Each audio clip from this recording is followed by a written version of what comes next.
Hi guys, so nagbago na po yung website ng SSS. Punta tayo sa Google Chrome or any browser ninyo. Type natin ng my.sss.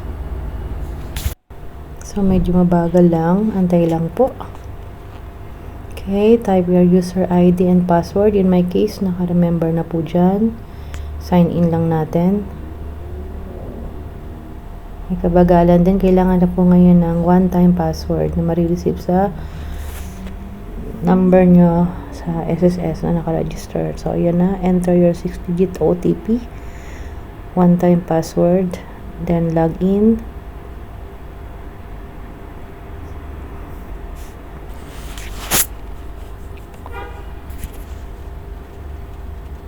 Then, drag down nyo lang yan. Okay. So, I agree. So, yan. Makita nyo na ba? View contributions. Total amount of contribution as of November 2024. So, ayan.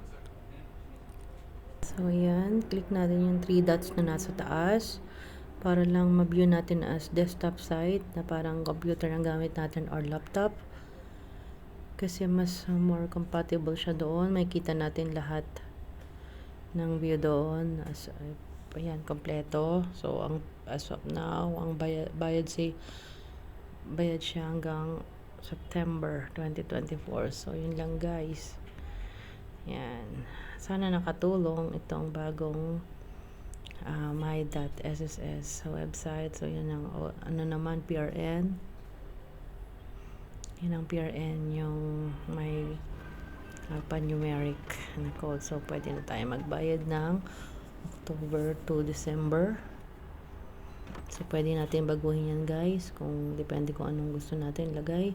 Kung OFW, member type, or voluntary, then pwede natin lagyan ng voluntary pension booster.